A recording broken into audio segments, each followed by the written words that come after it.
कार्यक्रम में स्वागत है आपका। सुशील जी, ये ऑलमोस्ट 24,600 हमने स्ट्राइक कर दिया आज। इंडेक्स पे पहले आपकी जो रीडिंग है उसको समझना चाहेंगे। क्या लग रहा है इंडेक्स, निफ्टी बैंक पर व्यू क्या है आपका इस वक्त?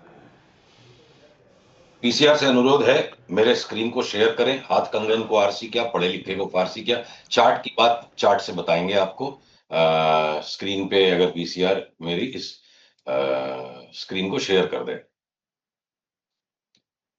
जब तक वो शेयर करते हैं मैं आपसे बेसिक बात करूं। देखिए 25,777 तक करीब हम ऊपर गए थे ऐसे निफ्टी फ्यूचर्स पे, और हम करीब 1100 पॉइंट घट चुके हैं। 1100 पॉइंट घटने के बाद में बिना चार्ट के भी सामान्य ज्ञान से, कॉमन सेंस से एक अनुमान लगाया जा सकता है कि भाई यहां से 500 पॉइंट तक का रिबाउंड तो कभी भी आ सकता है, जिसको ये पीली रेखा से मैंने इसको इंडिकेट किया कि इतना रिबाउंड पॉसिबल है।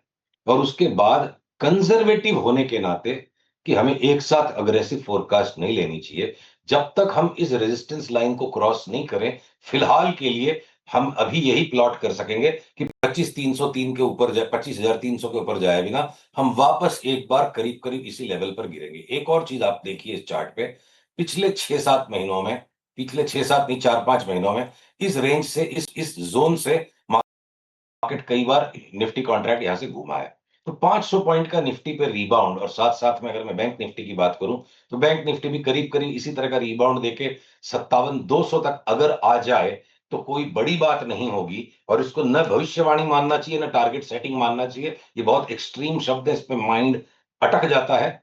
जिस दिन भी निफ्टी बैंक निफ्टी ऊपर बंद आ गए पिछले दिन से, तो एक बार मंदी का सौदा काट के 500 पॉइंट की रिबाउंड निफ्टी में और 1000 पॉइंट की बैंक निफ्टी में खेलना चाहिए। पर मैं साथ में एक बात और ऐड करूं, जब ये अनिश्चितता बनी हुई है कि सिर्फ 500 पॉइंट का डेड कैट रिबाउंड है या एक नई चाल ऊपर की शुरू हो जाएगी, वो पिक्चर बाद में ही क्लियर होगा।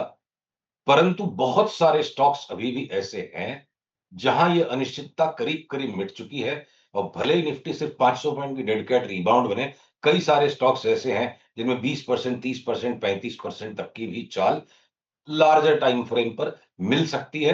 तो मैं उन पर भी, जब आप पूछोगे, बात करना चाहूंगा।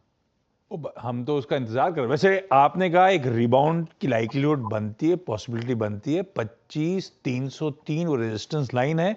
अनटिल उसके ऊपर जाना है तब तक ये सिर्फ रिबाउंड है और वापस शायद कोलैप्स कर रहा हो भारतीय बाजार। अच्छा सुशील सर, आपने अगले सवाल का क्यों तो वैसे ही दे दिया मुझे, और सबके जहन में वही है।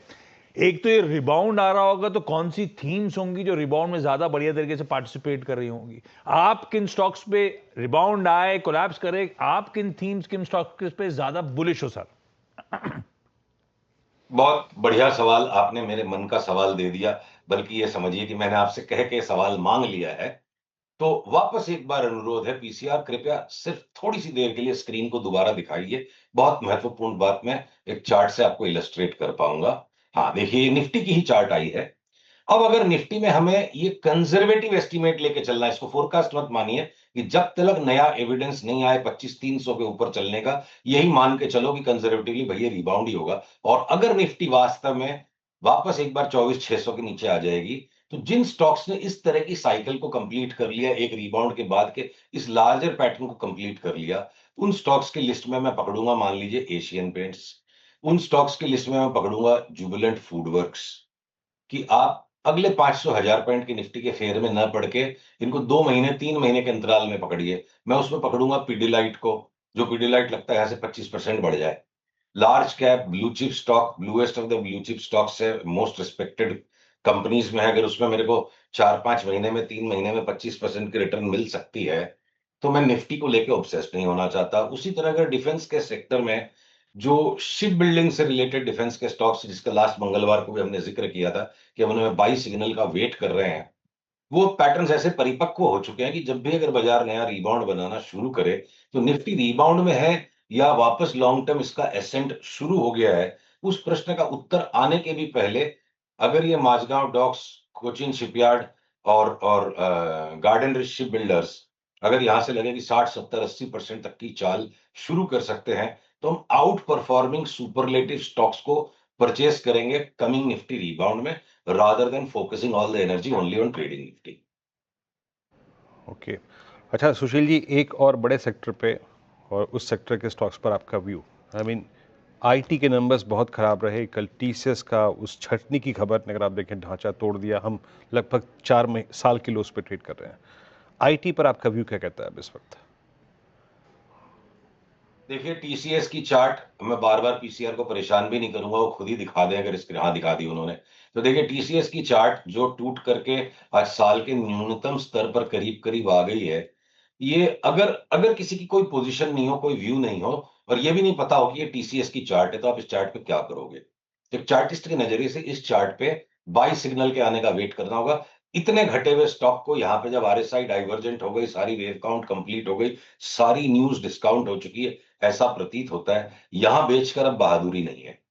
पर अब जब भी ये चार्ट घूम जाए, जिस दिन भी ये ऊपर बंद आना शुरू हो जाए, लोएस्ट प्राइस को स्टॉप लॉस बना के हम एक बार 3700 तक के रिबाउंड को खेलेंगे। तो आशीष जी के उस प्रश्न के साथ भी ऐड होता है कि अगर मार्केट का रिबाउंड आया तो किन स्टॉक्स पे ज्यादा आउट परफॉर्मेंस की आशा है। जहां सीवियर अंडर परफॉर्मेंस आईटी के लार्ज कैप्स में आया है, इंफोसिस ने भी वो थोड़ी सुरसुराहट दिखाना शुरू की है, ऊंचा बंद आ जाए। जो स्मॉलर आईटी नेम्स हैं, एलटीआईएम, एम्फेसिस, बीएफएल, एलटीटीएस, ये सारे जो स्टॉक्स हैं, ये मेरे को लगता है एक्सट्रीम सुपरलेटिव परफॉर्मेंस दे सकते हैं 3 से 6 महीने के अंतराल पे। तो जहां बिल्कुल न्यूज बेस्ड कंसेंसस, जो रिजल्ट्स के फ्लो पे कंसेंसस बन गया, इसको किसी अन्यथा रूप में ना ले। पर पढ़ाई लिखाई का होना जरूरी है, बुद्धि का होना जरूरी है। पर जब सबके पास बुद्धि है तो फिर बुद्धि काफी नहीं है, बुद्धि के भी बियॉन्ड चलना पड़ेगा। तो बुद्धि से जो कुछ हो सकता था वो आईटी के स्टॉक्स में हो चुका है। अब बुद्धि के परे का खेल शुरू होगा, और वो खेल आप ट्रेंड से ही पकड़ पाओगे। और बुद्धि का जस्टिफिकेशन जब 3700 का भाव आ जाएगा टीसीएस का, तब फिर बुद्धि को जस्टिफाई करने के लिए उस टाइम उसकी खबरें मिलेगी। तो हम आईटी के स्टॉक्स में टकटकी लगा के बैठे हैं कि जैसे इनमें अपटिक आए तो हम स्टॉप लॉस के साथ लोएस्ट पॉइंट को स्टॉप लॉस बना के बड़ी तेजी में ग्रैब करेंगे, क्योंकि कंप्लीट कंसेंसस है यहाँ, जिसको बेचना था सबका माल बिक चुका है। ओके, वैसे पीसीआर बिल्कुल परेशान नहीं होता जब आप कहते हो। पीसीआर तो बल्कि एक्साइटेड होता है कि सुशील सर आने वाले हैं आज। सुशील क्या जी, बात थैंक यू सो मच सुबह सुबह जुड़ने के लिए। और इस नोट पर एक काम करा जाए, आज के शो 10 के दमदार ट्रेड्स को यहीं समेटते हैं। श्रेया और कंचन रेडी हैं, आपके साथ रहेंगे अब ट्रेडर्स हॉटलाइन में।